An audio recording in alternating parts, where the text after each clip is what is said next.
DreamWorks studiyasi Disneydan qasos oldi. Qanday qilib deysizmi? Qarang, 1990-yillarda Jeffrey Katzenberg Disney animatsiya olamida asosiy shaxslardan biri bo'lib, Suv parisi, Sohibjamol va Maxluq, Aladdin, Qirol Sher kabi mashhur multfilmlar ustida ishlagan. Buning uchun Disney prezidenti Michael Eisner unga animatsiya bo'limining rahbarligini lavozimini va'da qilgan edi. Ammo vaqti kelganda Eisner uni aldagan va o'sha lavozimini o'ziga olgan. Bundan g'azablangan Katzenberg bu xiyonatni kechirmay Disneyni sudga beradi va $250 million yutib oladi.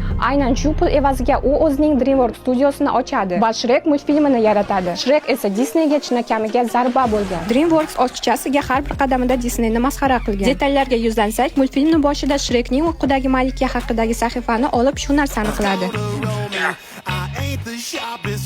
Eng yorqin detallardan biri esa bu Lord Farquaad. Katzenberg bu bosh qahramonga ataylab Disney ijrochi direktori Michael Eisenning yuzini beradi. Bu esa siz bilganingizdek, u uni xiyonat bilan lavozimdan chetlatgan odam edi. Disney filmlarida qahramonlar odatda chiroyli bo'ladi, ammo Shrekda hammasi aksincha. Bu Disney yaratgan ideal go'zallik stereotipiga qarshi tanqid bo'lgan. Tashqi ko'rinish birinchi o'rinda emasligini isbotlovchi xabar edi. Bu og'ir samimiy va haqiqiy. Shahzodalar esa egoist va manfaatparast. Fiona chiroyli malika bo'lib qolmaydi, balki o'sha holatda qoladi. Bu esa Disney ideallariga qarshi haqiqiy isyon. Bu multfilmda birinchi marta tomoshabinlarga baxtli bo'lish uchun begonalarning stereotiplariga mos kelish shart emasligini ko'rsatadi. Shrek nafaqat kult animatsion filmiga aylanadi, balki 2022-yilda Oscarda Disney ustidan g'alaba qozonib, tarixda birinchi eng yaxshi animatsion filmi mukofotini oladi. Shuning uchun Shrek bu shunchaki botqoqda yashil og'ir haqidagi kulguli multfilm emas. Bu animatsiya dunyosidagi inqilob, sanoat gigantlariga qarshi ko'rinmas urush. Bu filmda nafaqat Disney ertaklariga hajviy ishora, balki bugungi kunda ham dolzarbligini yo'qotmagan chuqur saboq yashirilgan.